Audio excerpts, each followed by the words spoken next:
Hi, everyone. Thank you for joining New Jersey Wedding Podcast. We are your hosts, Andrea Pertel and Celia Milton, and we are both full-time professional wedding officiants here in the state of New Jersey. And we thank you for joining us today. Hey, Celia, how are you doing on this beautiful sunny day? Oh, it is gorgeous, right? And Hating this and weather. I'm just absolutely heady from having solved a tech problem that we were struggling with. I feel like we can conquer the world now, so I'm I I'm know. I'm good.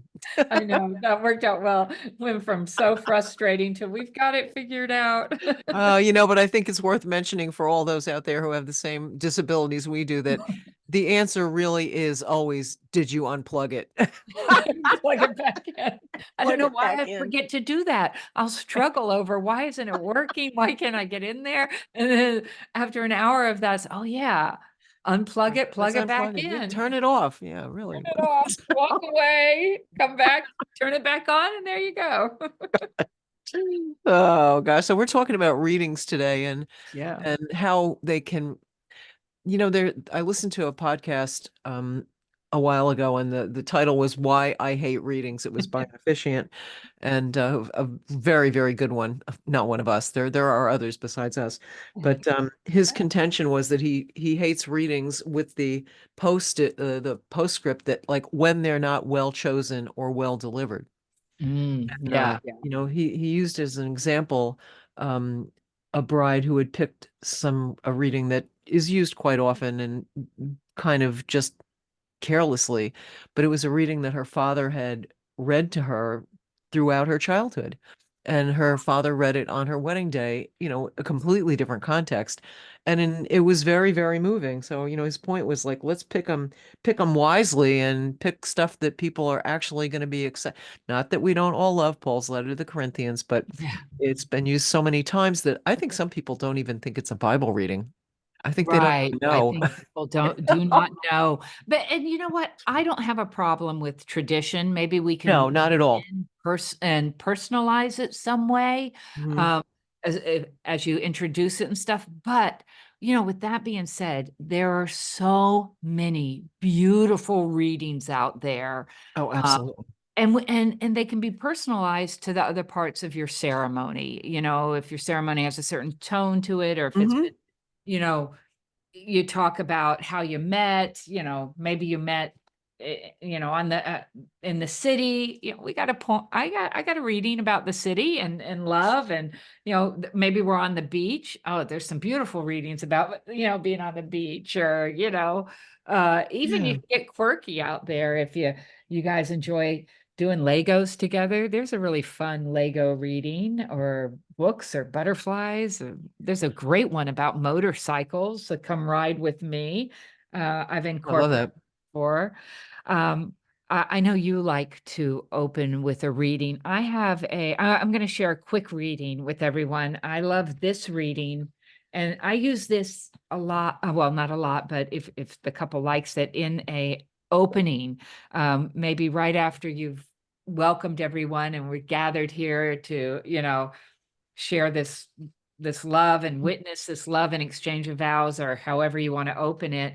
And then I might say something like, perhaps Mark Twain expressed the significance of this day best when he wrote, "This will be the mightiest day in the history of our lives, the holiest and the most generous towards us both.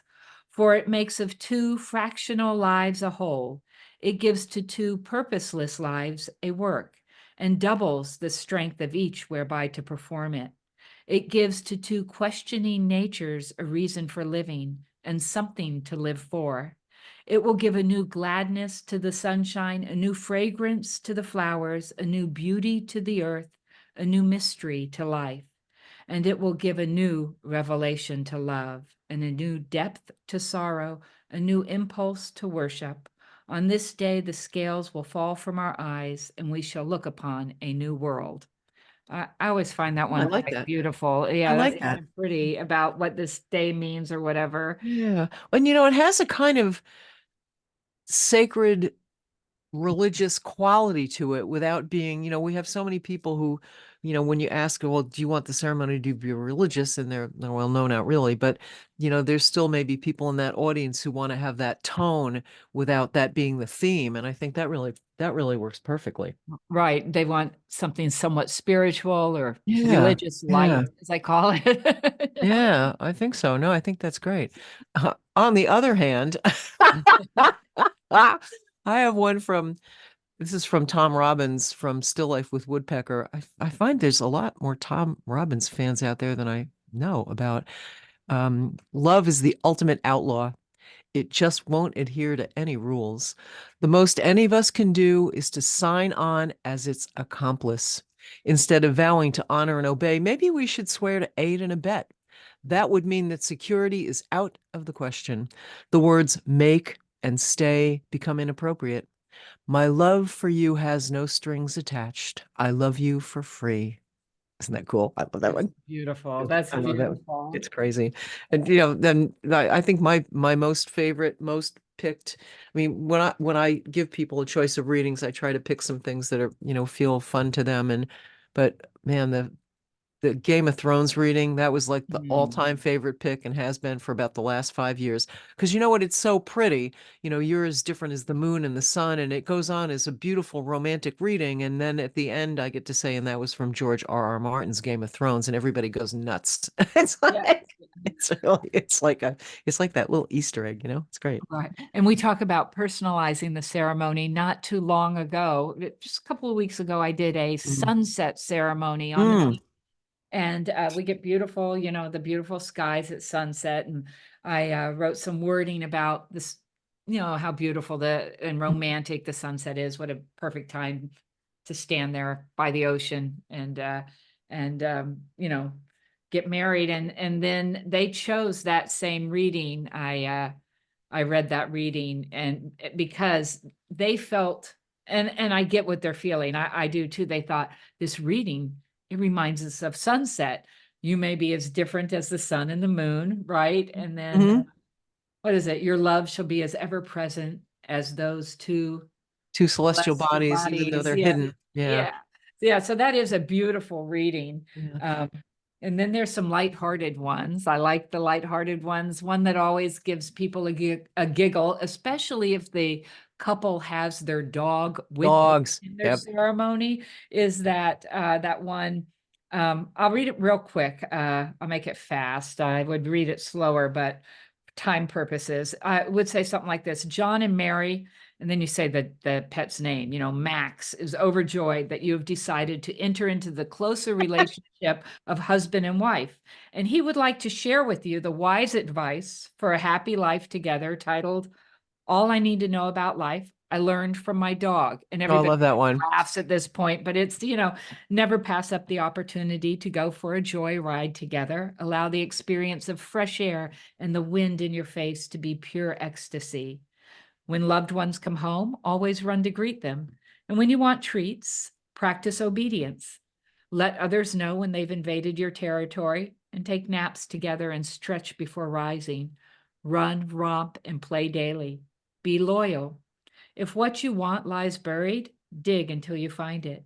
And when someone is having a bad day, be silent, sit close by, and nuzzle them gently. Thrive on the attention and let people touch you. Avoid biting when a simple growl will do. Everyone laughs at that one. Yeah. And the couple too. And when you're happy, dance around and wag your entire body. No matter how often you're scolded, don't buy into the guilt thing and pout. Run right back and make friends. Delight in the simple joy of a long walk together and love each other unconditionally. And I I love think that. that's beautiful I because love it. if you're a dog person, all of those things are they're so true. And yeah, happy life together. Oh, That's I love fun. it. I love it. Yeah. But I think you brought up a good point too with the sunset reading that, these readings are such a great way to tie into where you are. Where is this happening? There's a reason that people pick a beach wedding or, a wedding like when I'm at some place like Liberty House or any place on the Hudson River, you've got that insane skyline behind you. And from I said this before, it's in a weird way, the New York City skyline reminds me of being at the beach because when you look out there, there's a sense of anything really being possible. Yeah. And so I always mention that when I've got a number of venues that like Bear Mountain or Waterloo Village that are woodsy, and so Right. I kind of always go to Thoreau or Emerson, and there's readings, there's ways to tie readings into your life together and the place where you are right now and your place in the future that make them so much more relevant than just oh, that reading, okay, plug in wedding readings into Google and you get like 50,000 of them, but do they really mean anything to what you're trying to create here? Right, right. I love that you mentioned New York City, well, the city and the beach, finding Mm, that both remind you of each other. I just recently had a couple who met. They live in New York City. New York City is very special to them. A lot of where they met, and it just very special to them. So I yeah. found this great short reading, and I just said, New York City holds a special place in your heart. It's a piece of your history. In this spirit, I would like to share a reading with you by Hilary T. Smith. People are like cities. We all have alleys and Mm, gardens and secret rooftops and places where daisies sprout between the sidewalk cracks. But most of the time, all we let each other see is a postcard glimpse of a skyline or a polished square. Love lets you find those hidden places in another person, even the ones that you didn't know were there, even the ones they wouldn't have thought to call beautiful mm, themselves. So I just love finding those little readings that you I can love that fit one. in personalize the ceremony with. Yeah, I love that too. I think there's one that I always remember from, I can't remember the reading and I don't have it in front of me, but it's, your relationship, your love should be like a secret garden and you have the keys. It's like that sanctuary. And there's just, there's so many different readings that are appropriate for a beach or a mountain or a garden or, even a museum. I mean, we have some great art quotes too that we've used when we're at like the Museum of Morris or Montclair Museum. And it just, I think it makes it just another level of personalization to what we're trying to get accomplished. Right. Yeah, I love it. And then of course there are the traditional. If you're Irish, oh, we Oh got yeah. beautiful Irish wedding blessings to choose from. There's always a nice way to incorporate them. Um, yeah, and so in a lot of the ceremonies I do, I read the readings, but then it's also a nice way, can be a very nice way to incorporate having a loved one come up in Hmm. reading, especially if you want to include somebody who's not in your bridal party, or maybe Right. include your mom in a special way. Yeah. The Yeah. Go I ahead. think, well, no, I was going to say it is a way, if you want to keep your wedding party smaller, which a lot of people are thinking about that now, it's a great way to do that, but I think the key things with readers are, first of all, do they want to do this? Which is something they may not realize until, oh, like when they're there. And Yeah. we can always fill in for them. I've done that a couple times, but um, Mhm. the thing that people kind of the honor of being asked to be a reader, it's a wonderful thing and it's fun for everyone. There's a little bit of responsibility to that too. The photographers, every wedding photographer is waiting. They're like waiting for those moments in that ceremony that is something besides us talking to that couple. Whether it's, the ring exchange, obviously the walking down the aisle, but the ring exchange or, if the couple is saying their own vows. So your readers need to get a little bit of a clue about the fact that they are on stage and they shouldn't be reading off their phone or that Yeah. email that you sent them that they now squished up and put in their pocket and it just looks like terrible. So we can i usually print I usually print the readers readings, well, that's hard to say, the readers readings out on cardstock, Yeah. big print, if we have people who maybe don't want to use their glasses, or if it's dark in the venue, cardstock if you're at the beach so it doesn't flap around. Yeah. So, it looks like we planned it, so it's it's a little more Absolutely. organized and it's better Yep. for the pictures. A professional officiant will have your readings Yeah. printed out on a card stock for you in big font. You can't go wrong with big font. Nope, you can't. Nobody complains about it being too big, because even if you don't need glasses, it's easier to keep track of where you're not going to read the same line twice accidentally. It's just Right, easier to read.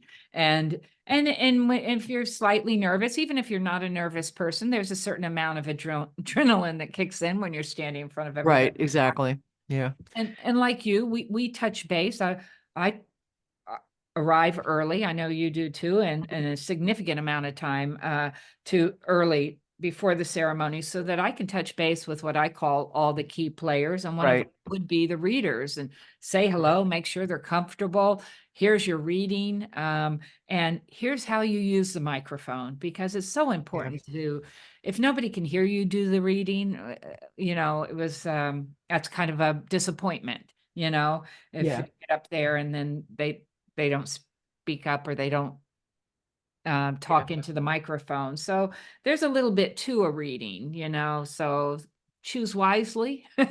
Yeah.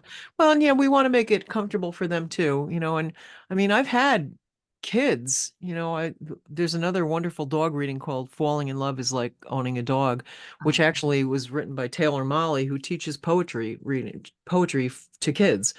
Oh, And it's very simple. Something to think about too is how the words, are they going to be easy for your people to read? um that it's such a great little reading because it's very easy and it's long enough that the kids can split up. And I've had kids that just, I don't even want to go on after them, they are so good. right, right. It's like I That's a can't follow great that. idea. That I've seen that reading. I'm gonna have to revisit that one. What a great idea of a way to include the kids. Yeah. Love it. Yeah, because there are, we talk a lot about including kids, and it's like a kid at 3 or 4 or 5 years old is going to be different than a 14-year-old, is going to be different than like an 18-year-old. And Right. maybe they're nervous, maybe they're not nervous, maybe they're completely outgoing, maybe they're just, they just don't want to have a part of it. And that's something to think about too when, well, we want our daughters to do a reading. It's like, well, that's great, but maybe they just don't really want to. I happened to have a wedding this weekend, and they had two sons who were I think 17 and 19. They were like fantastic. They were like adorable. They actually did Paul's letter to the Corinthians. Oh. And, which is not the easiest thing. The language, depending on the version, is not that easy to read, but they were fantastic. And it was really lovely to have them participate in that way. It was a blended family. It was great. Oh, I love that. I love that. And sometimes when we're talking about readings, sometimes rather than a whole just standing up there and doing the reading, you can work in a couple of lines from a reading into part Mhm. of the ceremony, whether it's the personalized part, or it's just an intro to whatever, going from Yeah. one end to the other. There's some great ones from books or movies. We already talked about Game of Thrones, but a popular one is from The Notebook. The best kind Mm. of love is the kind that awakens the soul and makes us reach for more. And then you can go on from that with some personalized wording. Or the Susan Sarandon quote from the movie Shall We Dance? We need a witness to our lives. There's a billion Oh people on yeah. this planet.